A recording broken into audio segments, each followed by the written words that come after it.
నమస్తే. రాష్ట్రం అంతా ఒకటే చర్చ. తెలంగాణ విద్యా కమిషన్ చైర్మన్ ఆకునూరి మురళి గారి రిపోర్ట్ ఎలా ఉంది? టీచర్ల జీతాలు తగ్గించమని అడుగుతున్నాడు. ఇది ఎట్లా?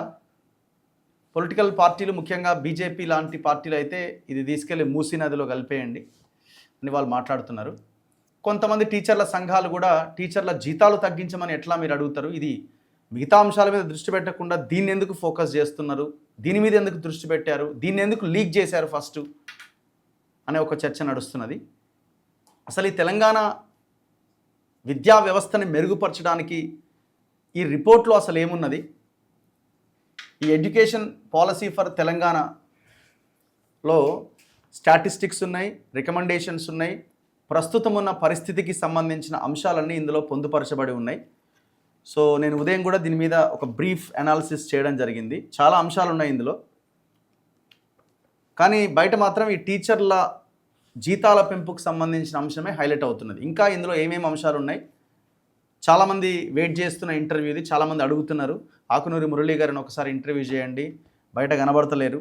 ఇదొకటే కాదు, ఇంకా చాలా అంశాలు మనం డిస్కస్ చేయాల్సినవి ఉన్నాయి. బ్రీఫ్గా వాటి గురించి కూడా మాట్లాడే ప్రయత్నం చేద్దాం ఈ 40-45 నిమిషాల ఇంటర్వ్యూలో. నా ముందు మురళి సార్ ఉన్నారు. సార్ నమస్తే. ఆల్మోస్ట్ నమస్కారం సార్. చాలా రోజుల తర్వాత, అంటే ఆల్మోస్ట్ మంత్స్ అయిపోయింది మీ ఇంటర్వ్యూ ఇవ్వక. అడుగుతున్నాము, బట్ మీరు చాలా బిజీగా ఉన్నట్టున్నారు. సో మొత్తానికి ఇది ఒక పుస్తకాన్ని రెడీ చేసినట్టున్నారు, education policy for Telangana. First మిమ్మల్ని అడుగుతున్న క్వశ్చనే, అందరూ డిస్కస్ చేస్తున్న క్వశ్చనే. ఇందులో టీచర్ల జీతాలు తగ్గించమని మీరు ఒక లైన్ పెట్టారు. ఇది చాలా దారుణము, దుర్మార్గం అని మాట్లాడుతున్నారు. సో దీని గురించి మీరు ఫస్ట్ ఏం చెప్తారు? ఎస్, అది ఒక రికమెండేషన్లో వచ్చింది. అంటే దానికంటే ముందు మేము మొత్తం 434 రికమెండేషన్ చేశాం. 434 రికమెండేషన్స్. అంటే గవర్నమెంట్ నిజంగా కూడా రిఫార్మ్స్ చేయాలి అని కంకణం కట్టుకుంటే, so over a period of time, అన్ని సడన్గా చేయలేము డెఫినెట్గా, but over a period of time, maybe ఒక 3-4-5 ఇయర్స్లో ఇంప్లిమెంట్ చేయాల్సిన వాటికి సంబంధించి 434 రికమెండేషన్స్.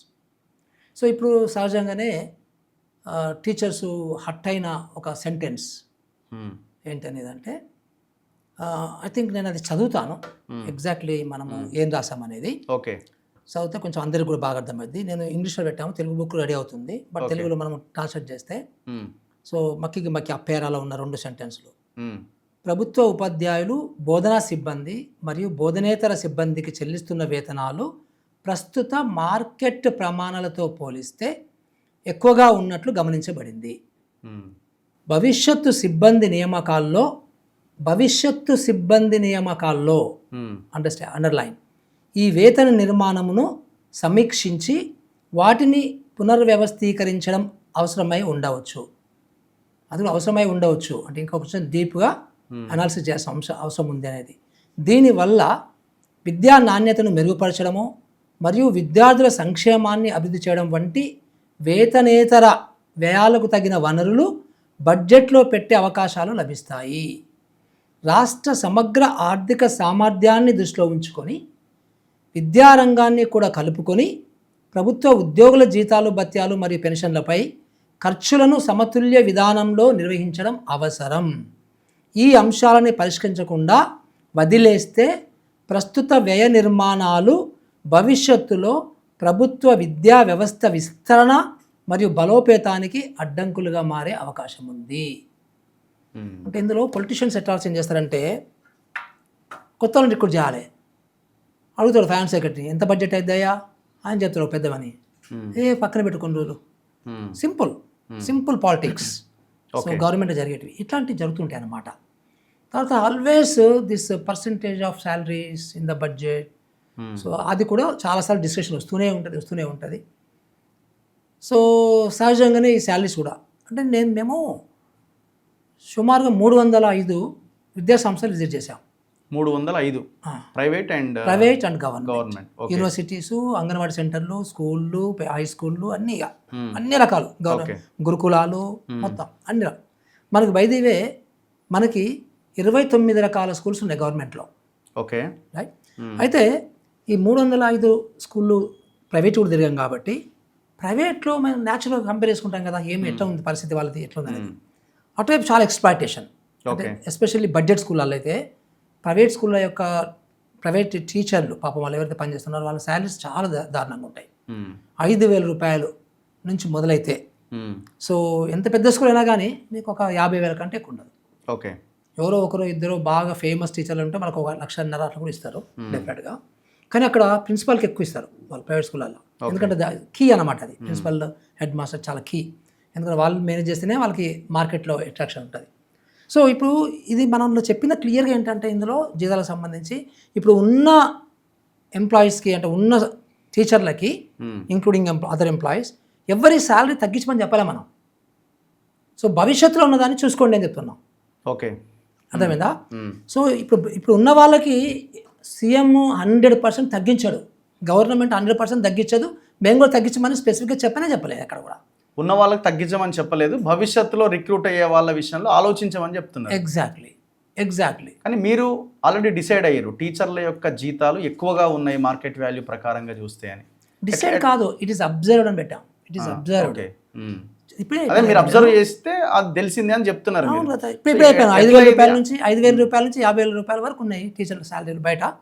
ఫర్ ఎగ్జాంపుల్ ఓకే, ఇప్పుడు మాకు ఒక చిన్న టౌన్ తీసుకుంటే మీరు, సో సమ్ మున్సిపాలిటీ, ఒక చిన్న మున్సిపాలిటీ తీసుకుంటే, సో సహజంగా మీరు కూడా వెళ్ళండి, నెక్స్ట్ టైం వెళ్ళినప్పుడు వెళ్ళండి ఒకసారి ఒక ప్రైవేట్ స్కూల్ని మీరు విజిట్ చేయండి.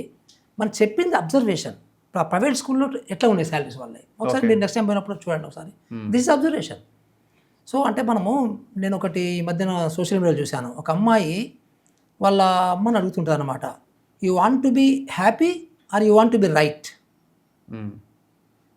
చాలా తెలివిగా అడిగింది అండి. అంటే నువ్వు హ్యాపీగా ఉండదలుచుకున్నావా లేకపోతే కరెక్ట్గా ఉండదలుచుకున్నావా అంటే, హ్యాపీగా ఉండాలంటే ఒక్కొక్కసారి అబద్ధాలు ఆడాల్సి వస్తుంది, ఒక్కొక్కసారి నోరు మూసుకొని ఉండాల్సి వస్తుంది ఏం మాట్లాడకుండా.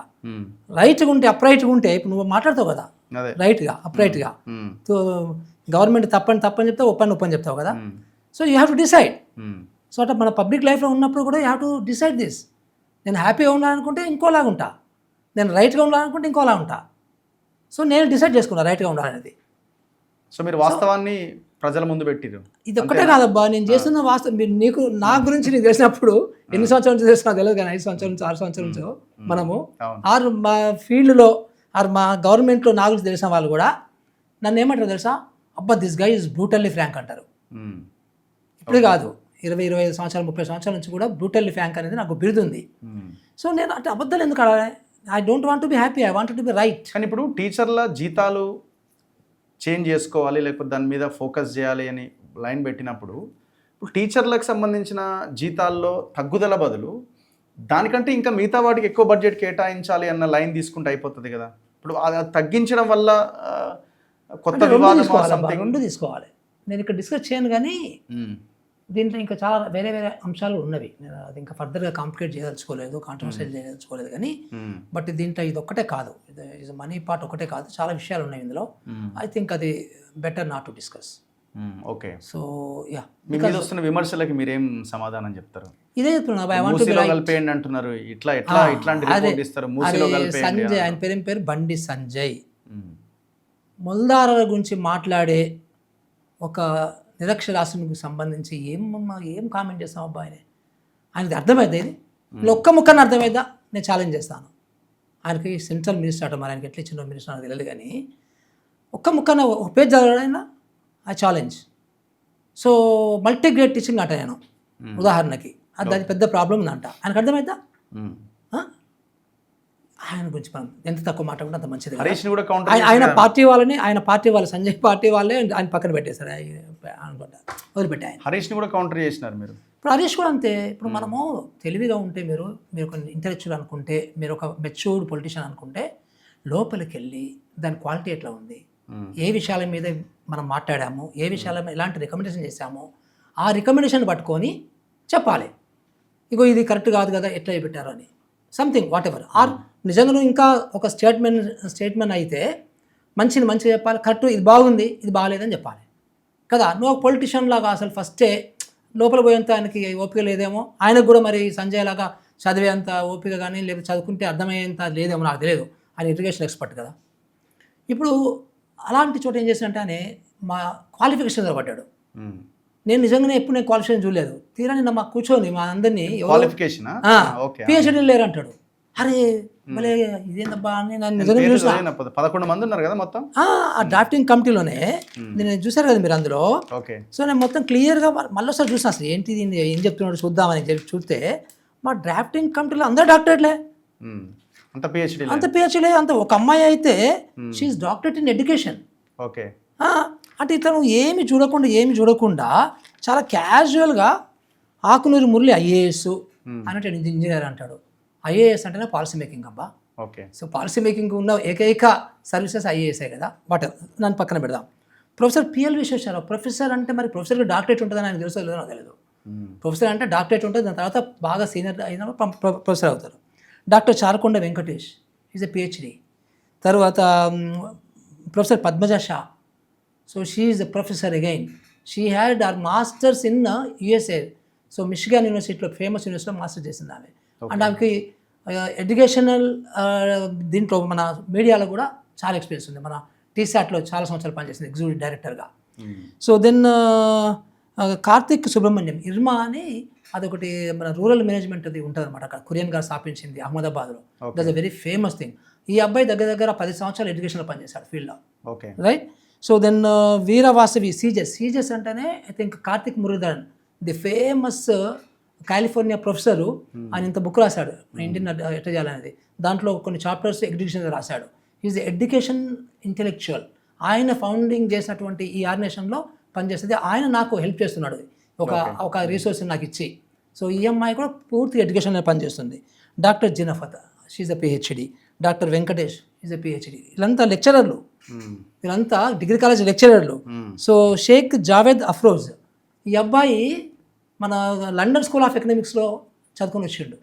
ఈ అబ్బాయి కూడా మళ్ళీ సీజెస్లో ఎడ్యుకేషన్లో పనిచేసాడు, అస్సాంలో పనిచేశాడు 4 సంవత్సరాలు. So doctor J Swapna she's a lecturer, 10 సంవత్సరాలు టీచ్ చేసింది. And she's a doctorate in education. వీళ్ళు కాక దగ్గర నేను నాకు లెక్కేస్తే 22 మంది ప్రొఫెసర్స్, ఫేమస్ ప్రొఫెసర్స్. ఓకే. వీరందరూ కాంట్రిబ్యూట్ చేశారు. Professor Murali Manohar garu, so professor Vijay Kumar గారు, ప్రొఫెసర్ డిఎన్ రెడ్డి గారు, so professor Shantha Sinha madam, so many people. So వీళ్ళందరూ ఈ మీరు చెప్పిన మనం అడుగుతున్న నేను ఫస్ట్ అడిగిన క్వశ్చన్ దీనికి అందరూ ఏకాభిప్రాయంతోనే ఉన్నారా? నో ఎవరి అంశాలలో వాళ్ళు. ఓకే. సో ఒక్కొక్కరు ఒక్కొక్క దాంట్లో అనమాట. ఉదాహరణకి ప్రొఫెసర్ విజయ్ కుమార్ గారు ఉన్నారు, ఆయన ఇంగ్లీష్ మీద పట్టు.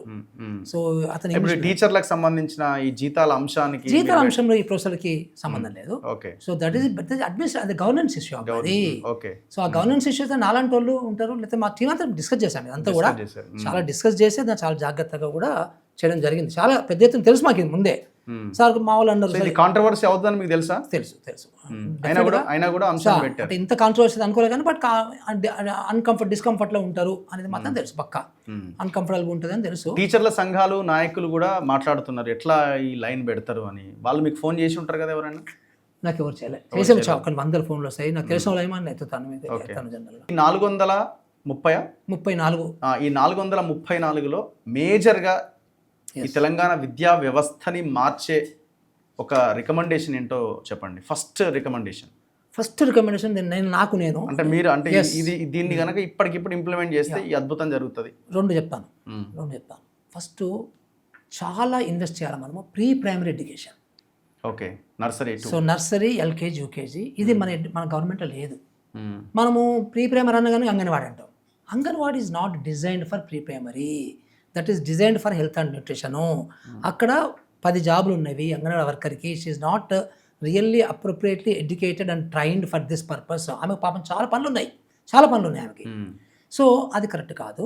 ఈజ్ బేసికలీ సపరేట్గా ఒక సిస్టమ్ డెవలప్ కావాలి. మేము మొన్న వియత్నాం పోయి వచ్చినాము.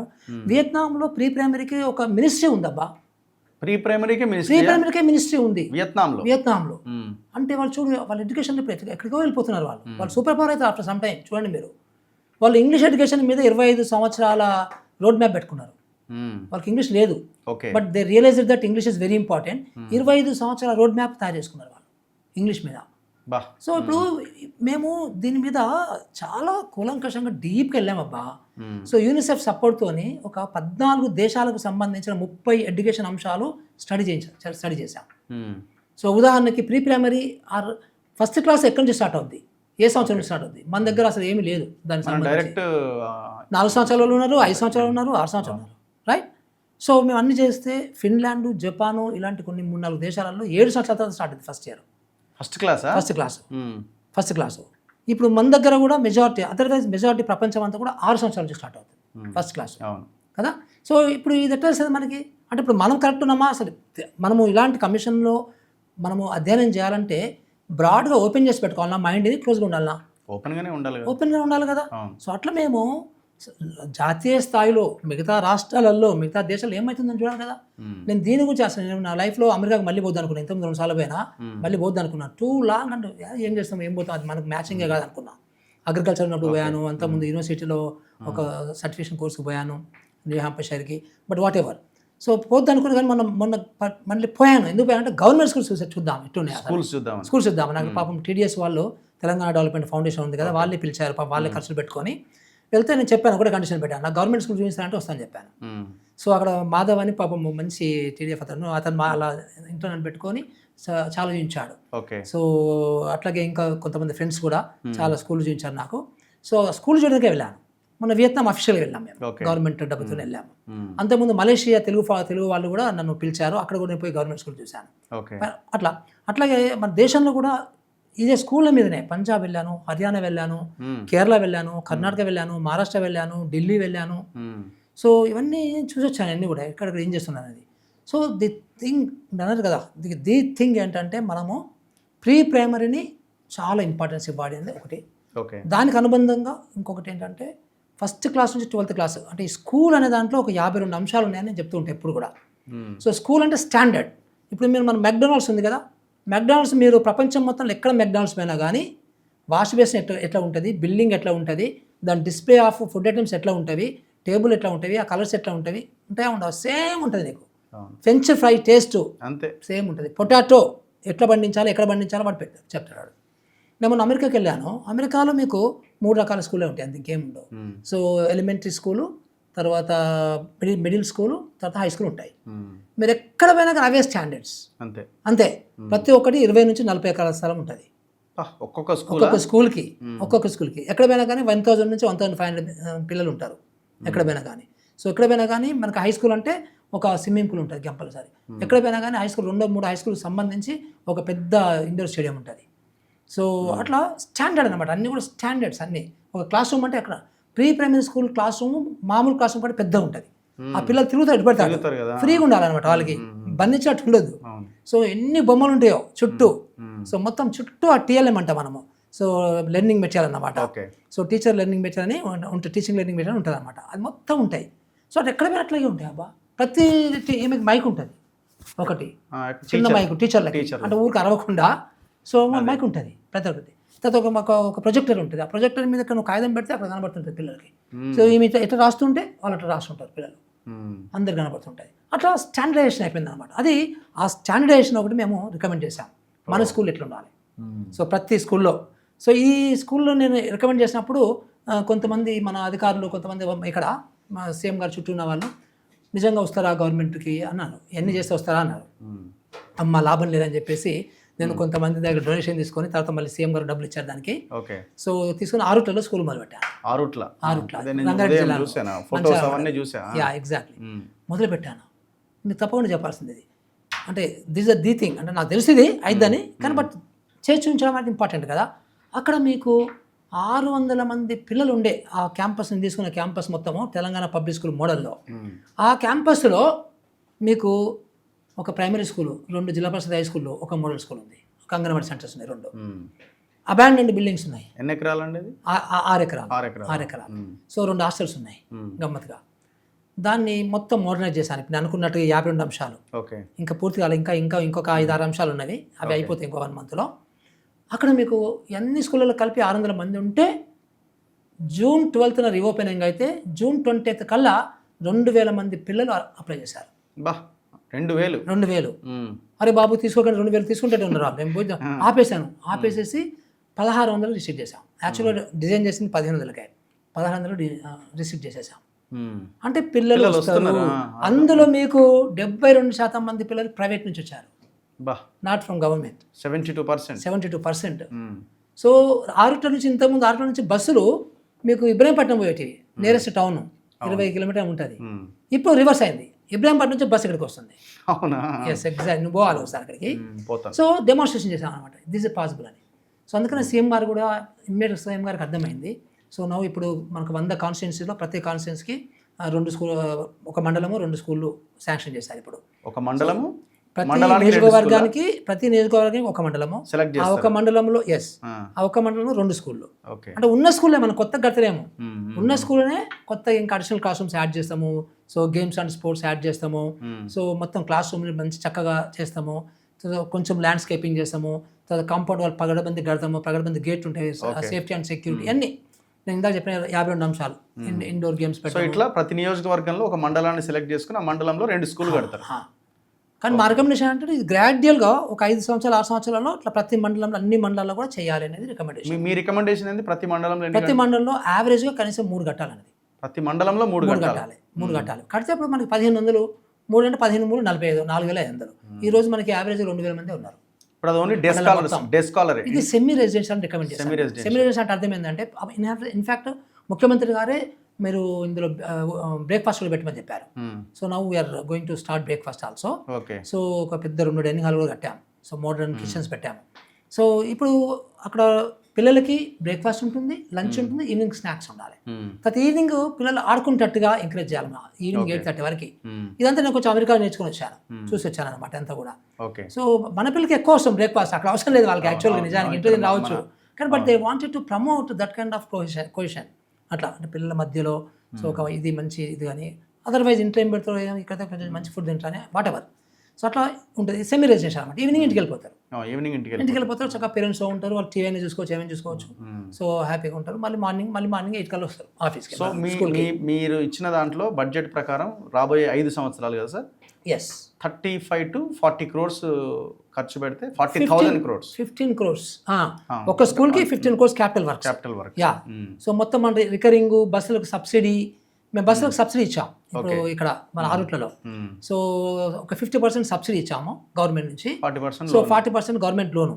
పాపం I should thank SBI chief manager. మేము పోయి ఒక అర్ధ గంట డిస్కస్ చేస్తే ఆయన స్పెషల్ ఒక ప్రోగ్రామ్ అరేంజ్ చేశాడు మాకు. ఎన్ని బస్సులు? ఒక స్కీమ్.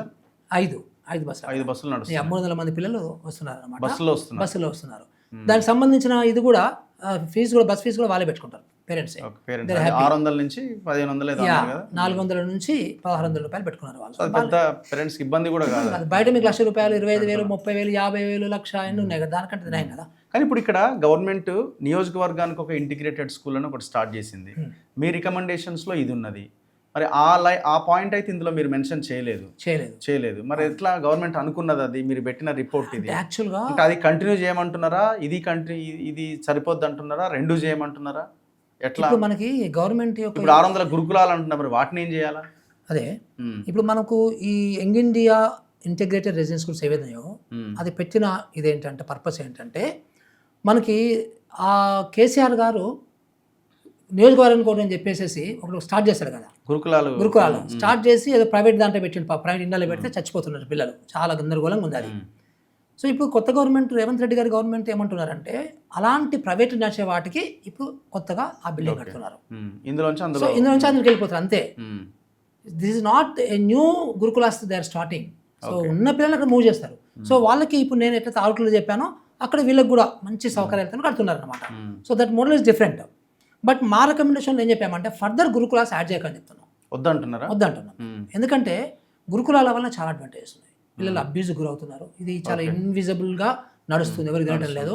వీటి గురించి మనం మాట్లాడితే మళ్ళీ ఇంకో కాంట్రవర్సీ వస్తుంది. ఆత్మహత్యలు ఎక్కువ అవుతున్నాయి, చాలా ఉన్నాయి, చాలా రకరకాల ప్రాబ్లమ్స్ ఉన్నాయి పిల్లలకి. మెయింటెనెన్స్ కూడా పెద్ద ఇష్యూ. కల్చరల్లీ కూడా మనం కూడా అంత కేరింగ్ సొసైటీ కాదు మంది. సో హెడ్ మాస్టర్ టీచర్లు ఒక 5 సంవత్సరాలు 6 సంవత్సరాలు కేరింగ్ ఉంటారు, కానీ ఇప్పుడు లైఫ్ అంతా కేరింగ్ లో ఉండమంటే కష్టమైతుంది. అది that is not A correct methodology. ప్రపంచం మొత్తం మళ్ళీ స్టడీ చేశాం ఎక్కడెక్కడ గురుకులాలు ఉన్నాయని.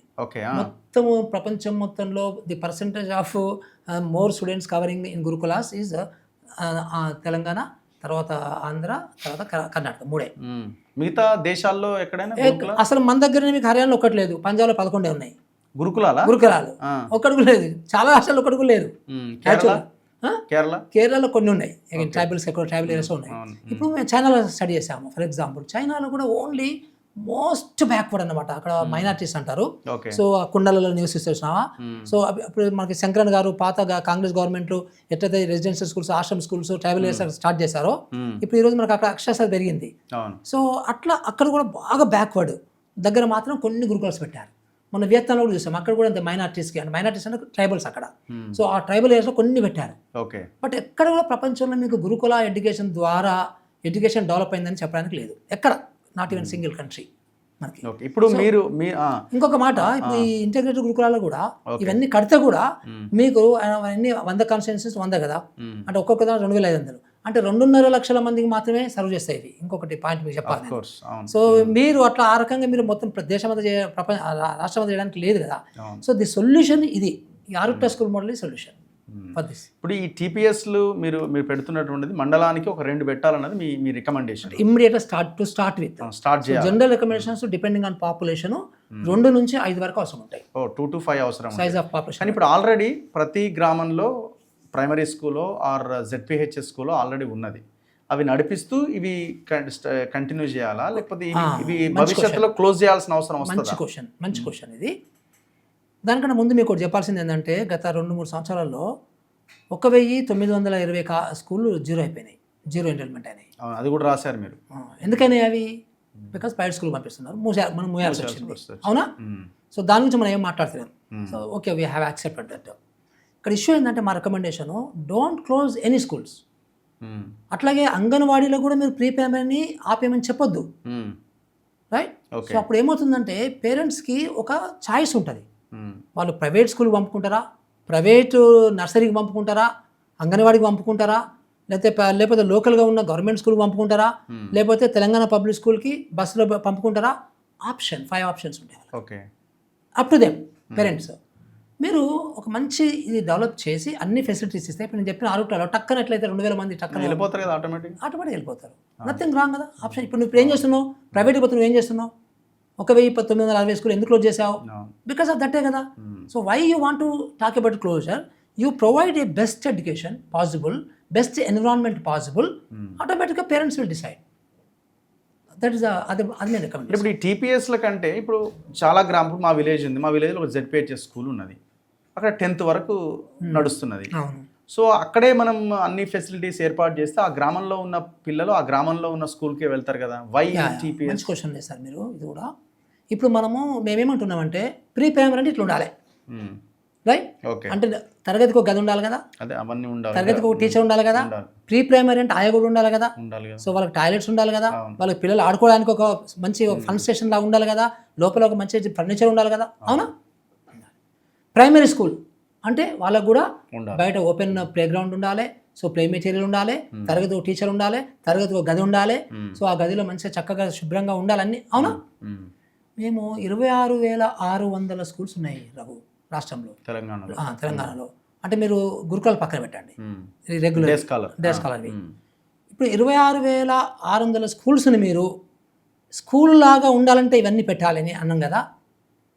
అట్లా పెడితే మీకు 3,50,000 కోట్ల అవసరం ఉంటాయి. 3,50,000 కోట్లు అవసరం ఉంటాయి. ఇప్పుడు నీకు 10 మంది పిల్లలు ఉన్నారు, ఒకటో తరగతి 2 ఉన్నారు, రెండో తరగతి 3 ఉన్నారు అన్నారు.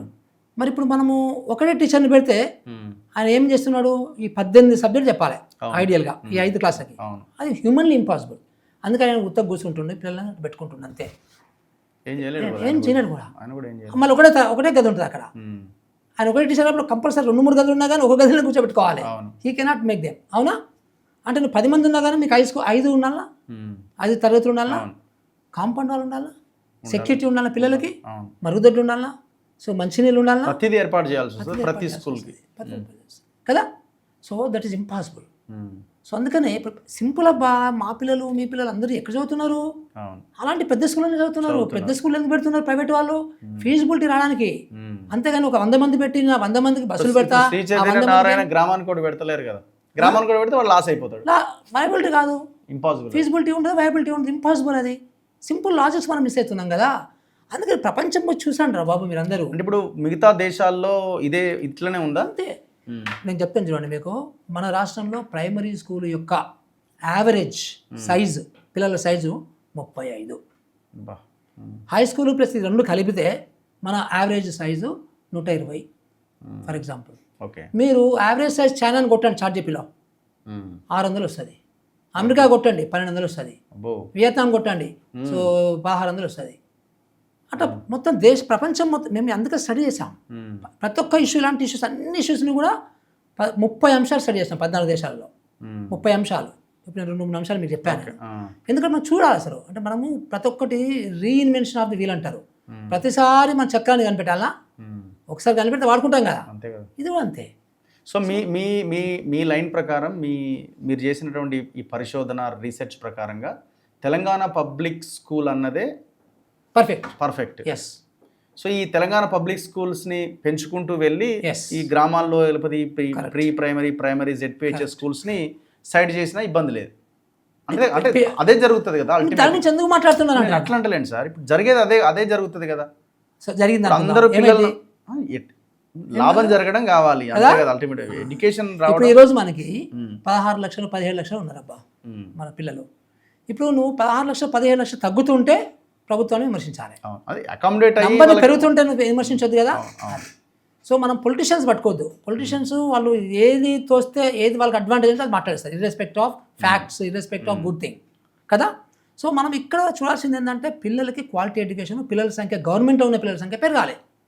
ఈరోజు మనకి నేను నా రిపోర్ట్లో రాసాము 26% మాత్రమే గవర్నమెంట్ జాయిన్ అవుతున్నారు ఫస్ట్ క్లాస్లో ఎన్రోల్మెంట్. అది ట్రెండ్ చెప్తుంది మనకి, ట్రెండ్ అంటే దాని అర్థం ఏంటి అంటే 74% మంది బయటకు వెళ్తున్నారు. మనం ఏం చేయకపోతే ఇట్లా పిల్లల్ని ఒక మంచి స్కూల్ ఎన్వైరన్మెంట్ ఇవ్వకపోతే ఆ 26% 10%కి వచ్చి నిల్చుంటారు అక్కడ, తగ్గిపోద్ది, ఫాస్ట్ తగ్గిపోద్ది.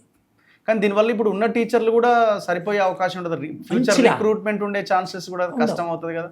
అరే నువ్వు పిల్లలకి రిక్రూట్మెంట్ గురించి పిల్లల్ని చదివిస్తావా, లేకపోతే చదువు గురించి చదివిస్తావా, నాణ్యమైన విద్య ఇవ్వడం గురించి చదివిస్తావా? ఎందుకు అన్ని కలుపుతారు ఇట్లా? అంటే ప్రతిదీ లింకే కదా సార్.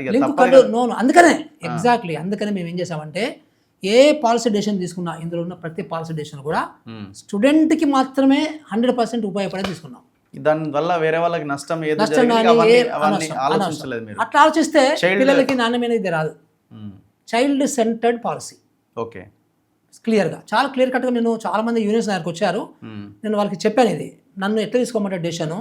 సో ఇప్పుడు టీచర్ సెంటర్ తీసుకోమంటారా, గవర్నమెంట్ ఎంప్లాయీ సెంటర్ తీసుకోమంటారా, లేదా పేరెంట్స్ సెంటర్ తీసుకోమంటారా, చైల్డ్ సెంటర్ తీసుకోమంటారా అని ఒక ప్రశ్న అడుగుతాను ఎవరైనా కానీ. సహజంగా చైల్డ్ సెంటరే చెప్తారు కదా ఎవరైనా కానీ. మరి దీని గురించి ఇట్లా మీరు ఉండండి, సో మీకు కొన్ని డిస్కంఫర్ట్స్ అయితే కూడా మీరు కొంచెం బాధపడకండి అని కూడా నేను 9 మంది యూనివర్సిటీతో కలిసినప్పుడు చెప్పాను ఈ మాట. ఇప్పుడు ఇందులో మీరు ఇంకొక పాయింట్ మెన్షన్ చేశారు, టీచర్కి అర్హత ఏముండాలి, primary primary higher education school ఇవన్నీ. సో మీరు బిఎడ్ ప్లస్ బిఎడ్ ఉండాలి, డిఎడ్ ఉండాలి, పీజీ ఉండాలి, డిఎడ్ రద్దు చేయాలి అన్నారు.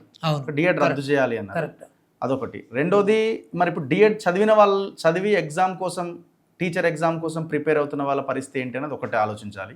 రెండోది బిఎడ్ ఖచ్చితంగా ఉండాలి అన్నారు. డిగ్రీ ప్లస్ ఉన్న వాళ్ళది పీజీ ప్లస్ చేసినారు. Correct. PG plus BEd primary or BEd ఇంకోటి ఏదో అంటే 2 రకాల బీఎడ్లు పెట్టారు. బిఎడ్లు పెట్టారు 2 రకాల. రెండు రకాల. ఈ రోజు ప్రీ ప్రైమరీ మీద అసలు బీఎడ్ లేదు. ఓకే. బీడీ లేదు, డిఈడి లేదు, 2 లేవు. ఏం లేదు. ఇంటర్మీడియట్ ప్లస్ డిఈడి ప్రైమరీ స్కూల్కి, ప్రీ ప్రైమరీకి అసలు లేదు. ఓకే. ఎలాంటి క్వాలిఫికేషన్ పెట్టలే గవర్నమెంట్ ఇంకా ఇంతవరకు దాని మీద. సో అందుకని ఇష్టమైతే చేసుకుంటారు. ఇప్పుడు టీచర్ ఎగ్జామ్ కోసం ప్రిపేర్ అయ్యే వాళ్ళు పీజీ లేకుండా డిగ్రీ ఎగ్జామ్ తో కూడా ఎగ్జామ్ ఉన్న మరి వాళ్ళు అది ఎట్లా చేయాలనేది గవర్నమెంట్ ఆలోచన చేయాలి. దట్స్ ఓకే, ఫైన్, అది పొలిటికల్ డెసిషన్. సో మీది రికమెండేషన్. మీరు ఈ రికమెండేషన్ అనేది ఇవాళ చేయి రేపు చేయి అంటున్నావా కదా. సో ఐ థింక్ అలాంటి అంశాలు అంటే మనం ఏం చేస్తామంటే ఇదేదో 5 సంవత్సరాలకి 2 సంవత్సరాలకి సరిపడా కాదు కదా, ఇది ఒక 100 సంవత్సరాలకి సరిపడా ఇలా ఉంటే బాగుంటుంది అనే దాన్ని ఎట్లా చేయాలనే దాని మీద మళ్ళీ మనము ఒక స్ట్రాటజీ వర్కౌట్ చేసుకోవడం అది వేరే విషయము. సో ఇప్పుడు విచిత్రం ఏంటంటే మీకు చెప్పనా గమ్మత్తుగా, బీఈడి ఎక్కువనా డిఈడి ఎక్కువనా? బీఎడే కదా. బీఈడి ఎక్కువ కదా, కామన్. అది బ్యాచిలర్, ఇది డిప్లొమా. ఈరోజు ఎట్లా ఉందంటే విద్యా వ్యవస్థ, బీఈడి చేసినోడు మళ్ళీ వచ్చి డిఈడి చేస్తున్నాడు. ఎందుకట్లా? ఇది ఎవరు తెలియదు, సీఎం గారు కూడా తెలియదు విషయం. మనం ఏం చెప్పేంత వరకు ఎందుకు చేస్తున్నారు అట్లా పెట్టుకున్నారు వీళ్ళు. ఏంటంటే ఏదో గవర్నమెంట్ ఆఫ్ ఇండియా ఎవరో రికమెండ్ చేసిందట, ఏమో అయిందట. సో బీఈడి వాళ్ళు డిఈడి చేస్తారు. సో బీడీకి ఎందుకంటే BD is not eligible for SGT. మళ్ళీ డిఎడ్ చేయాలి. నేను మొన్న డిడి అన్నింటికి ఎలిజిబిలిటీ ఉండాలి కదండి. బిఎడ్ చేస్తే కామన్ సెన్స్ కదా ఇది. హైయర్ ఎడ్యుకేషన్కి వెళ్ళిన తర్వాత మన దగ్గర ఏంటంటే రిఫార్మ్స్కు మనం ఇష్టపడం. స్టేటస్ కో ఇట్లాగే ఉండాలి అంతే. మళ్ళీ మనం కొంచెం రిఫార్మ్స్ మీద అల్లరి అది మా ఐఏఎస్ ఆఫీసర్లకు కూడా అంతే. మా ఐఏఎస్ ఆఫీసర్లకు కూడా చక్కగా స్టేటస్ కో ఉండాలి. వాళ్ళు పొలిటికల్ లీడర్లు అయిపోయారు కదా ఇక అది మనం ఎంత మాట్లాడాలి అది వేరే విషయం, కానీ బట్ చెప్తున్నాను మన సొసైటీ యాజ్ సచ్ అట్లా ఉంది. అది ఐఏఎస్ కావచ్చు, టీచర్లు కావచ్చు, గవర్నమెంట్ ఎంప్లాయీస్ కావచ్చు, ఎవరైనా కావచ్చు, ఈవెన్ ప్రైవేట్లో కూడా కావచ్చు. స్టేటస్కి ఎట్లుంటే అట్లా ఉంటేనే మనం కంఫర్ట్ ఉంటాం, కానీ కొంచెం రిఫార్మ్ చేస్తే మనము తిరగబడతాం, కంఫర్ట్ ఉండం మనం జనరల్గా. సో అందుకని ఇక్కడ ఏం చేసామంటే మనం ఎక్కువ జీతాలు ఇస్తున్నాము, తక్కువ అర్హతలు పెట్టుకుంటున్నాం. ఇప్పుడు మీకు మళ్ళీ అగైన్ ఆ 30 అంశాలు 14 దేశాలు వెళ్తే మనము, సో మేబీ వాళ్ళు తెచ్చుకుంటారు ఊరికే మీరు ఫారెన్ పోతున్నారని పోవాల్సి వస్తుంది మనం. ఎందుకంటే మరి ఈరోజు ఫిన్లాండ్ అని చెప్పుకుంటాం, best education Finland, best education Japan అని మళ్ళీ అందరం అంటాం మనం కదా. ఫిన్లాండ్లో మీరు తీసుకుంటే దీనికి సంబంధించి ప్రీ ప్రైమరీకి కూడా మినిమం పీజీ అన్నిటికీ పీజీ ప్లస్ డీడీ బీడీలు ఇవన్నీ మళ్ళీ టీచర్ ట్రైనింగ్ ఉండాలి. అదేవిధంగా సో అట్లా మేము మళ్ళీ అన్ని కంట్రీస్ చూస్తే చాలా మెజారిటీ కంట్రీస్లో పీజీ ఉంది. మనకు ఈరోజు సిస్టంలో కూడా కుప్పలు పీజీలు ఉన్నారా లేరా? ఎందుకు లేరు కదా. మరి మనం మంచి జీతం ఇచ్చుకుంటూ మనం ఇంటర్మీడియట్ పిల్లలను తీసుకోవాలండి.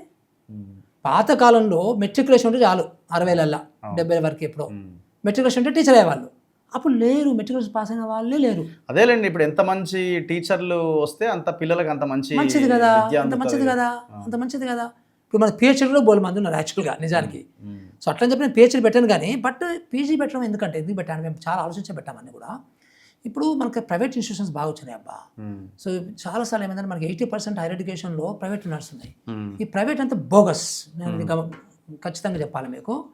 మేము మన బీఈడి కాలేజ్కి వెళ్ళాం, ఒక ప్రైవేట్ కాలేజ్కి వెళ్ళాం.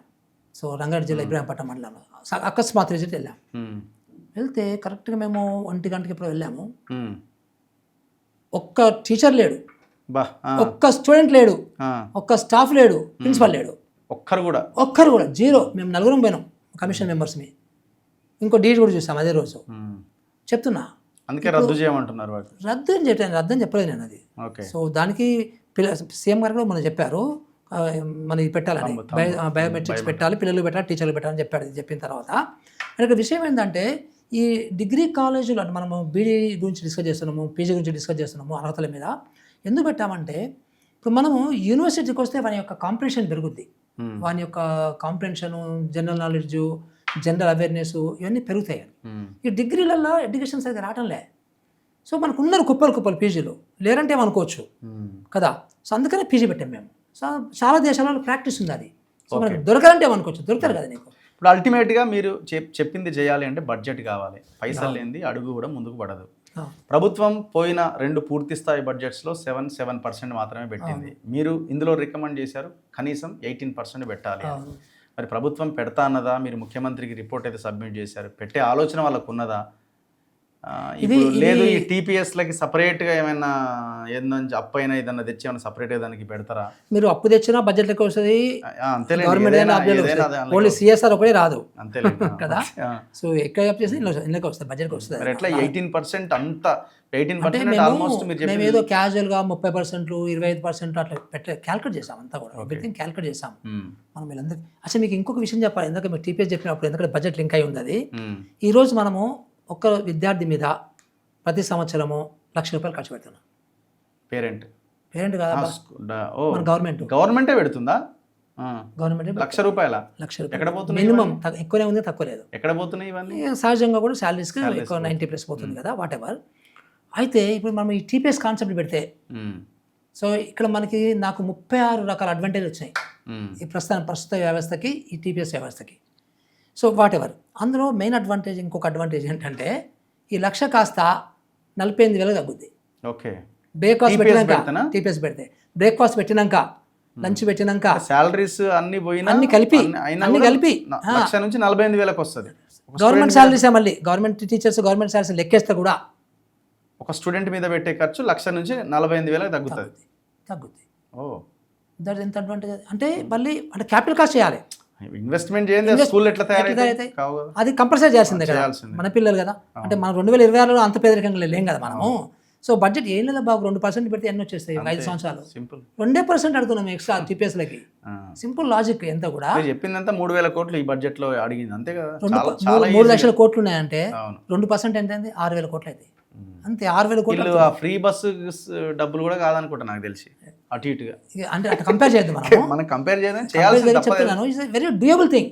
అందుకని మేము ఇంకోటి కూడా చెప్పాము ఇందులో ఏంటంటే ఇవన్నీ కూడా డూయబుల్ థింగ్స్, అంటే చేయగలిగేటివి, అమలు చేయగలిగేటివి.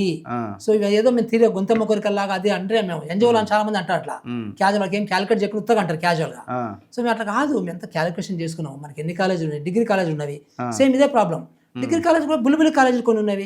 మొన్న మేము వికారాబాద్లో వెళ్తే ఒక హై స్కూల్లో 2 రూమ్లో డిగ్రీ కాలేజ్ నడుస్తుంది. అబ్బా 2 రూమ్లల్లో అట్లా ఉంటాయి డిగ్రీ కాలేజ్. ఎడ్యుకేషన్ ఉంటుంది. ఎట్లుంటుంది మరి? ఇంజనీరింగ్ కాలేజ్ పెట్టాం, మళ్ళీ అగైన్ ఎక్కడో దగ్గర మళ్ళీ ప్రజెంట్ కాలేజ్ వేరే ఇంటర్మీడియట్ కాలేజ్ కూడా పెట్టారు. ఏముంటుంది అట్లా? సో అందుకని మేము రికమెండ్ చేసిన దాంట్లో డిగ్రీ కాలేజ్ అంటే అక్కడ కూడా కనీసం ఒక 1,500 మంది నుంచి 2,000 మంది పిల్లలకి డిజైన్ చేయాలి మీరు. అప్పుడు ల్యాబొరేటరీస్ పెట్టొచ్చు, లైబ్రరీలు పెట్టొచ్చు, అన్ని ఫెసిలిటీ సేమ్ ఇదే టీపీఎస్ కాన్సెప్ట్లో. ఇప్పుడు ఈరోజు మీకు రాష్ట్రం మొత్తము 33 జిల్లాల నుంచి సిటీ కాలేజ్లో ఉంటారు. ఎందుకు వస్తున్నారు సిటీ కాలేజ్? మెయిన్ కాలేజ్ అవే, వాటి గురించే మాట్లాడతాం మనం. ఎగ్జాక్ట్లీ. ఎందుకంటే సిటీ కాలేజ్లో అన్ని ల్యాబొరేటరీస్ ఉంటాయి, బిల్డింగ్స్ ఉంటాయి, క్లాస్ రూమ్స్ ఉంటాయి. సో ఆ పాత పుణ్యాన్న వాళ్ళు పాత గవర్నమెంట్ కట్టించినవి. కానీ మీరు ఎక్కువ focus pre primary to intermediate. నువ్వే అడిగినావు ఒకటి రెండు చెప్పమని, అంతే. నాకు ఒకటి చెప్పినా నేను. మేము 12 చాప్టర్లు ఉన్నాయి ఇందులో. అంటే what about degree and engineering? అన్నీ ఉన్నాయి అందులో, అన్నీ ఉన్నాయి. ఇప్పుడు ఉదాహరణకి ఇంకోటి చెప్తాను మీకు, రికమెండేషన్ చేసింది యూనివర్సిటీస్. అదే యూనివర్సిటీ గురించి చెప్తాను. ఇప్పుడు ఉస్మానియా యూనివర్సిటీ కింద 800 ప్రైవేట్ కాలేజీలు ఉన్నాయి. అబ్బా వాళ్ళు రెగ్యులేట్ చేయాలి. ఎక్కడ సార్? ఉస్మానియా యూనివర్సిటీ కింద, ఆ ఉస్మానియా యూనివర్సిటీ పరిధిలో 800 డిగ్రీ కాలేజీలు అన్నీ ఉన్నాయి, రైట్? దానికి మీకు వ్యవస్థ ఏముంది తెలుసా? ఒక్క ప్రొఫెసరు, ఒక 2-3 సపోర్టింగ్. వాళ్ళు కూడా పార్ట్ టైం, అంటే మళ్ళీ వాళ్ళు ఆ ప్రొఫెసర్ జాబ్ చేసుకుంటూ, ఈ 2-3 సపోర్టింగ్ కూడా మళ్ళీ వాళ్ళ టీచింగ్ జాబ్ చేసుకుంటూ ఈ 800 కాలేజీలు మానిటర్ చేయాలి. అయిద్ది అదేమన్నా? అందుకనే మేము బీడీ కాలేజీ పోతే ఇవ్వలేడు అక్కడ. సో అందుకని మేమేం రికమెండ్ చేసినామంటే, కంట్రోలర్ ఆఫ్ ఎగ్జామినేషన్ ఎట్లయితే ఫుల్ టైం ఉందో అట్లా కంట్రోలర్ ఆఫ్ అఫిలియేషన్స్ అనేది ఒకటి ఓపెన్ చేయాలి. చేసి ప్రతి 50 కళాశాలకి ఒక టీంని పెట్టాలి, ఫుల్ టైం టీం. అది కూడా మళ్ళీ పార్ట్ టైం పెట్టద్దు. ఎందుకంటే 80% పిల్లలు ఇక్కడే ఉన్నారు. 80% పిల్లల్ని మనం ప్రొడ్యూస్ చేస్తున్నాము, పిచ్చి క్వాలిటీతో మనం ప్రొడ్యూస్ చేస్తున్నాం కదా. సో మనం ప్రైవేట్ ఎంకరేజ్ చేసినప్పుడు మరి దానికి సంబంధించిన రెగ్యులేషన్ కూడా చేయాలి కదా. ఒకటే నా మన దగ్గర విద్య కానీ ఏదైనా కానీ వాడు ఎంత డబ్బు సంపాదించుకుంటే అంత సంపాదించుకోవాలనే దృక్పథము, అంత యాటిట్యూడ్ ఉన్న వాళ్ళందరం మనం. ఇది మనం ఒప్పుకోవాల్సింది. ఇది కూడా మన సొసైటీస్ లైక్ దట్. అందుకని దానికి గవర్నమెంట్ స్మార్ట్గా ఉండాలి. సో పెట్టండి, మీరు ప్రైవేట్ ఓపెన్ చేయండి. ఇప్పుడు ప్రైవేట్ యూనివర్సిటీస్ ఉన్నాయి. ఇప్పుడు మనం రేపు మానిటర్ చేయకపోతే వాడు పిహెచ్డీలో అమ్ముకుంటాడు బఠానీ లాగా. అమ్ముతూనే ఉన్నారు కదా, ఆల్రెడీ అమ్మడం స్టార్ట్ అయిపోయింది. మరి రెగ్యులేషన్ చేయాలి కదా, గవర్నమెంట్ రెస్పాన్సిబిలిటీ కదా. ఎందుకంటే క్వాలిటీ ఎడ్యుకేషన్ ఇవ్వడం నీ యొక్క బాధ్యత. అది ప్రైవేట్ ద్వారా ఇస్తావా, గవర్నమెంట్ ద్వారా ఇస్తావా? అందుకని మేము ఏమంటున్నామంటే, ప్రైవేట్ స్కూల్కి ఎందుకు పోతున్నారు? మన దగ్గర ఇదే బాగాలేక, మన దగ్గర ఫెసిలిటీస్ బాగాలేక. అట్లా కాలేజ్ కూడా అంతే, బయట కాడికి ఎందుకు పోతున్నారు? అంతే కదా. సో మన దగ్గర బాగాలేక మనం అక్కడ మళ్ళీ రీంబర్స్మెంట్ ఇస్తున్నాం. మేము చేసిన రికమెండేషన్స్ అందరూ రీంబర్స్మెంట్ తీసేయండి అన్నమని అంటున్నారు. మనం పూర్తి సెంటెన్స్ చెప్పకుండా మనకు ఫీజు రియంబర్స్మెంట్ అదే చెప్తున్నాను. ఎందుకు తీసేయమన్నామంటే, ఎక్కడ తీసేయమంటున్నామంటే, ఎక్కడైతే లో పర్ఫార్మింగ్ ఇలాంటి దొంగ కాలేజీలు ఉంటాయో ఆ కాలేజీలు తీసేయమంటున్నాం. ఓకే. సో దానికి మీరు ఒక సిస్టమ్ పెట్టుకోండి, మానిటరింగ్ సిస్టమ్ పెట్టుకొని ర్యాంకింగ్ ఇవ్వండి, based on attendance, based on the eligibility of teachers, based on the number, based on the infrastructure available, based on the results, based on the assessments, అన్నీ మనం ranking ఇవ్వాలి కాలేజీలకి. అది గవర్నమెంట్కి ఇవ్వాలి, కాలేజీలకి, ప్రైవేట్కి ఇవ్వాలి. ఈరోజు అంటే ర్యాంకింగ్ వ్యవస్థనే లేదు కదా. సో అందుకనే మేము ఇలాంటివి కొన్ని రికమెండేషన్స్ స్పెసిఫిక్గా చేయడం జరిగింది అనమాట. ఇప్పుడు నువ్వు 0 అటెండెన్స్ ఇచ్చేవాడికి, వాడికి అటెండెన్స్ అనేది లెక్కనే లేదు, అసలు పిల్లలు రాకుండా డిగ్రీలు ఇస్తున్నావు నువ్వు, అలాంటి వాళ్ళకి ఫీజు రింబర్స్మెంట్ ఏం లాభం అబ్బా కదా. అందుకని మేము గవర్నమెంట్ డిగ్రీ కాలేజీలని, గవర్నమెంట్ యూనివర్సిటీలని స్ట్రెంథెన్ చేసుకుంటూ, అక్కడ నువ్వు ఫీజు రింబర్స్మెంట్ ఇచ్చే బాలు ఆ మనీ ఇక్కడ స్ట్రెంథెన్ చేయి.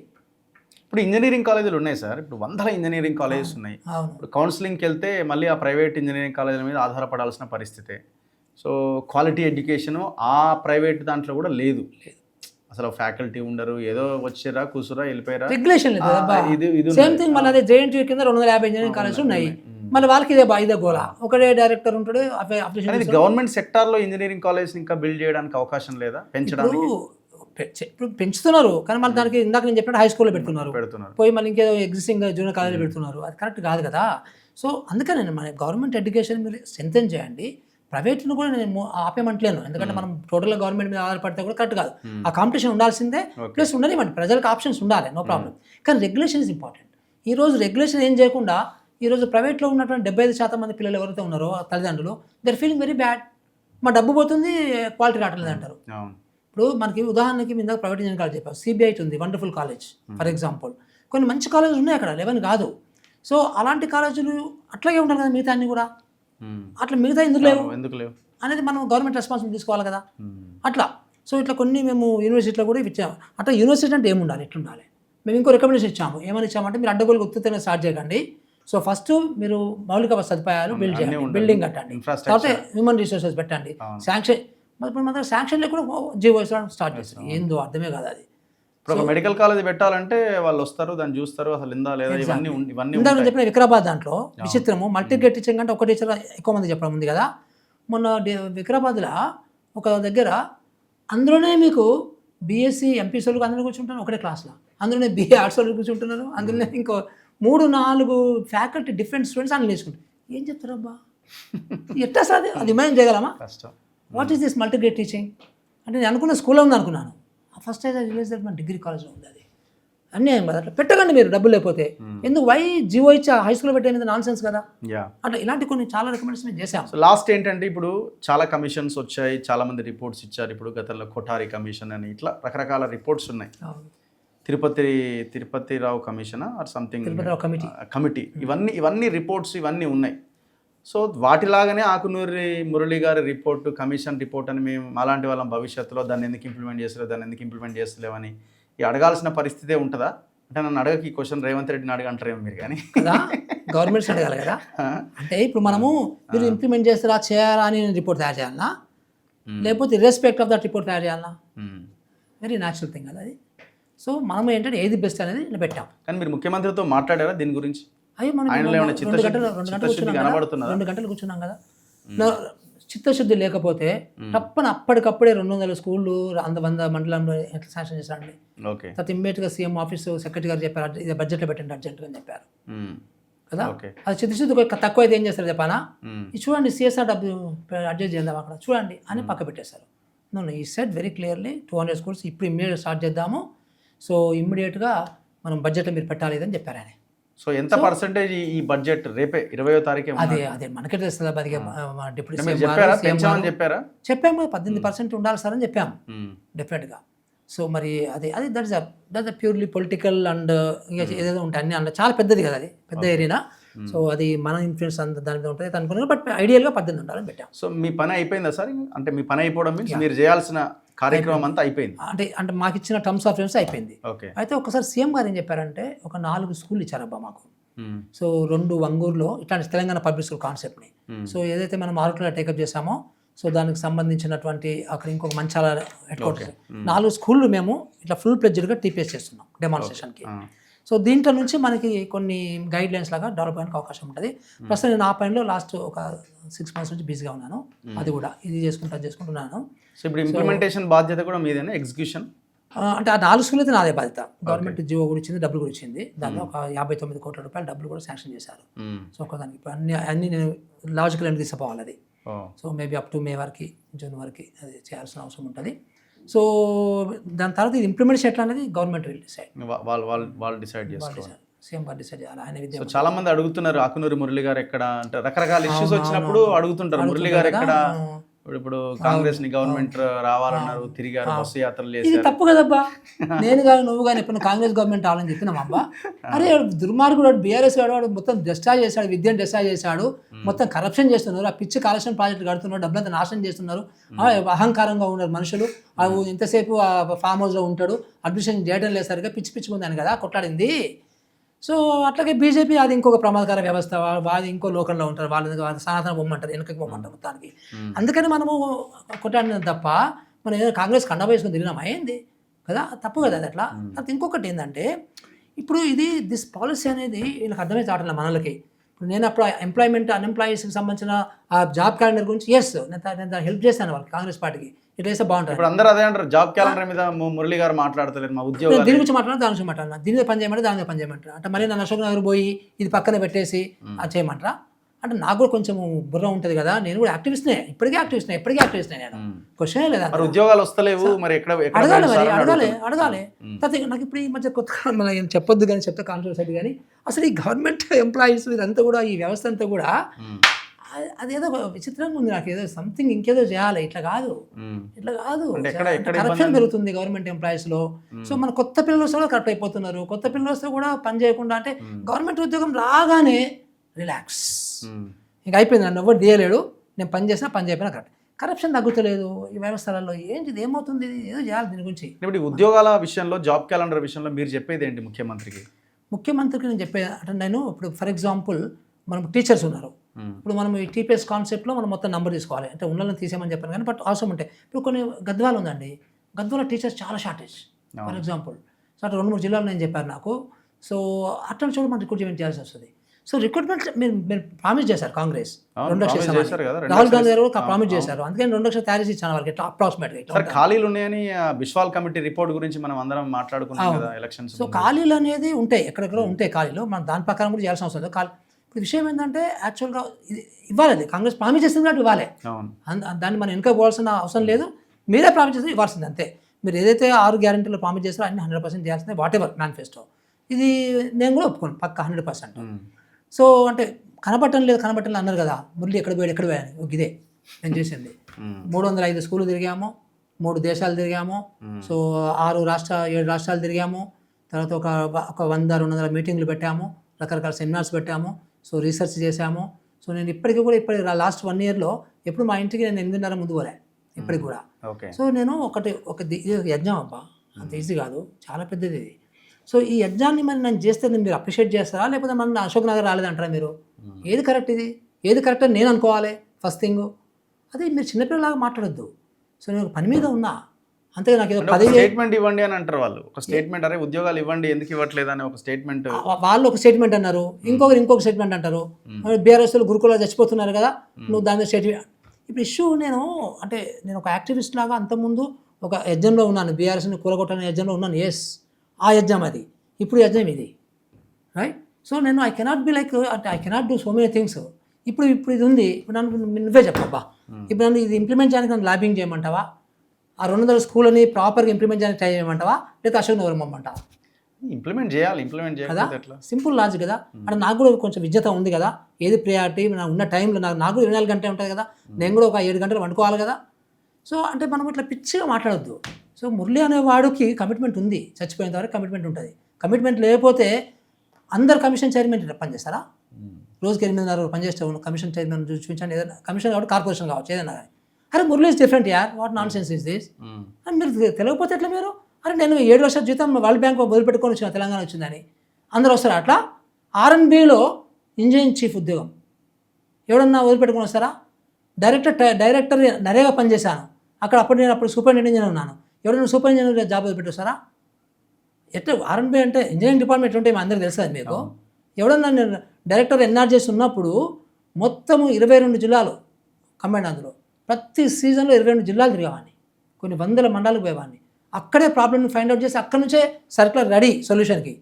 అరే ఐఎమ్ డిఫరెంట్ యార్, I'm not ordinary government employee, not government office. అందరూ ఎట్లా చూస్తున్నారంటే ఆకునూరి మురళి అంటే తెలంగాణలో ఒక సిస్టమ్, ఒక పాజిటివ్ ఆరా బిల్డ్ చేయడానికి ప్రయత్నం చేసే ఒక నాయకుడి కింద ఆకునూరి మురళిని.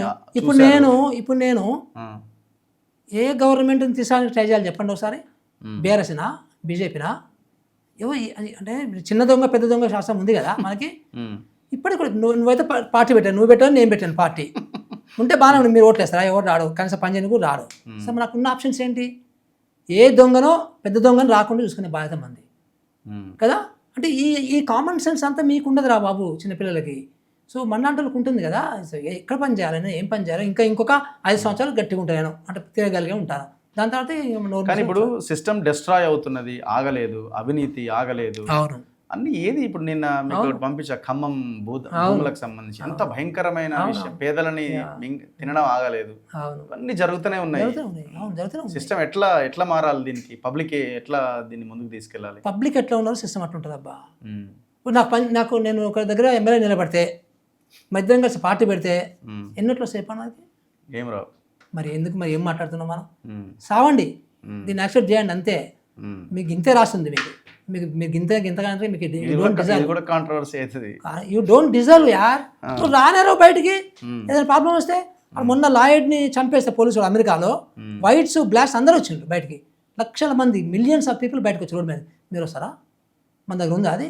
ఎంతసేపు గణేష్ మండపం చుట్టూ తిరుగుతుంటాం, టెంపుల్లో చుట్టూ తిరుగుతుంటాం, ఇంత పెద్ద బొట్లు పెట్టుకొని. ఏం ఎడ్యుకేషన్ ఉంది నీకు? ఏమి నీకు క్వశ్చన్ ఉంది? నువ్వు ఇంకా వెనకపోతున్నావు. నువ్వు అంతా వినాయకుడు పాలు తాగుతాడంటే నమ్ముతావు నువ్వు. ఏందబ్బా ఇది? మళ్ళీ మీకు అన్ని మళ్ళీ అమెరికా లాగా ఉండాలంటావు. అమెరికా లాగా రోడ్లు ఉండాలి, సో జర్మనీ లాగా స్కూల్ ఉండాలి, ఇంకా లేకపోతే స్వీడన్ లాగా యూనివర్సిటీ ఉండాలి అంటావు. మరి నువ్వు చేసేది ఏంటి? నీకు అందుకంటాను యూ డోంట్ డిజర్వ్ దట్.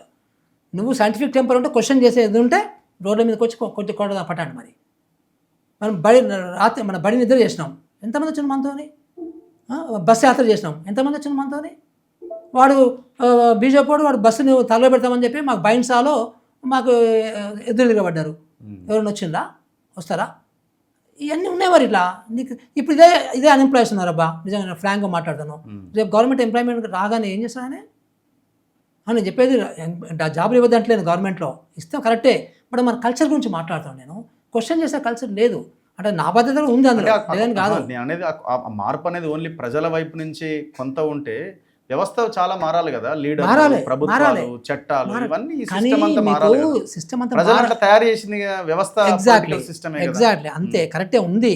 కానీ మరి ఆ వ్యవస్థని మార్చే శక్తి అంటే మనం మళ్ళీ ఇప్పుడు క్వశ్చన్ చేసే వాళ్ళని చేయాలంటే ఇప్పుడు 80s, 70s నక్సలైట్లు వచ్చి క్వశ్చన్ చేయడానికి మనకి పాపం గ్రామాల్లో పనిచేశారు, క్వశ్చన్ చేయించారు, జరిగింది సంథింగ్.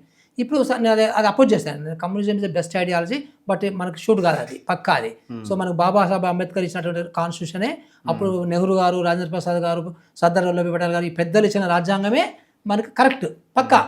ఇప్పుడు ఆ రాజ్యాంగాన్ని పట్టుకొని మనం ఇప్పుడు గ్రామాలకు వెళ్తే అసలు మనల్ని వెల్కమ్ చేసే సిచ్యువేషన్ ఉందా? రాజ్యాంగం చెప్పిందాను నువ్వు గణేష్ మండపం చుట్టూ తిరుగుమని. రాజ్యాంగం ఏం చెప్పింది?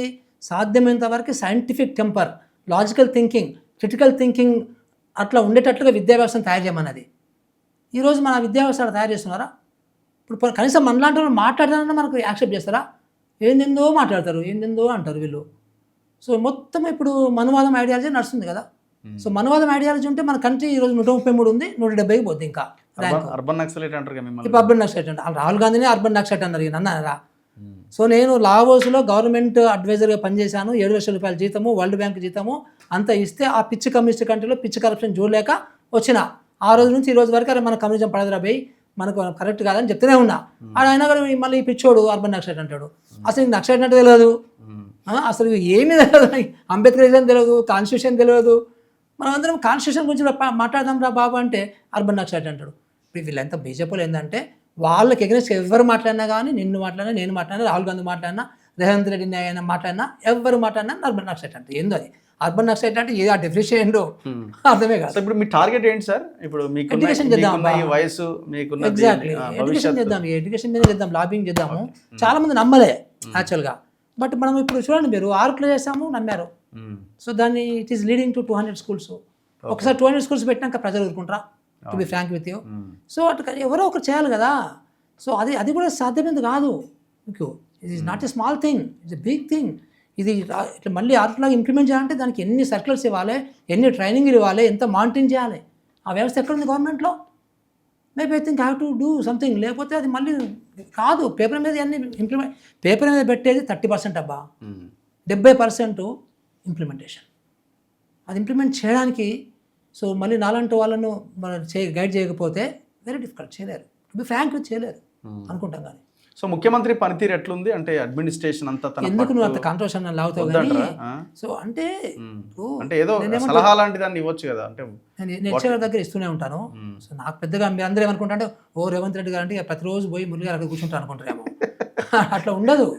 సో ముఖ్యమంత్రి గారికి ఒక 200 ఇష్యూస్. నేను అందుకే ఎడ్యుకేషన్ గురించి మాట్లాడతాను. ఇది ఒక్కటి మాట్లాడి తింటారు కానీ అన్ని మాట్లాడి తింటారా ఏంది ఎవరైనా కానీ? మనకున్న కెపాసిటీ ఏంటి, మనకున్న ఇదేంటి, పలుకుబడి ఏంటి ఉండదు కదా అట్లా. సో అది వేరే. మళ్ళీ ఇంకా మళ్ళీ మనము బయటకు వచ్చి మాట్లాడడం అది వేరే. ఇప్పుడు సిస్టమ్ ఇట్లా ఉంటుందంటే బయట ఉండే వాళ్ళు మాట్లాడాలి, లోపల కూడా ఉండేవాళ్ళు ఉండాలి. సో అట్లా ఉన్నప్పుడు 2 నడుస్తాయి. అసలు మనకి ఇంత ముందు లోపలికి రానిచ్చేటోడు కదా వాడు బీఆర్ఎస్ వాడు. సో వాడి లోకం అంతా వేరే ఉండేది, ఏంటంటే పిచ్చి పిచ్చి ఉండేది అంతా కదా. సో కనీసం మీద కొంచెం నయం కదా, లోపలికి రాణిస్తున్నాడు. కనీసం నెలకు ఒక మీటింగ్ పెడుతున్నాడు ఎడ్యుకేషన్ మీద.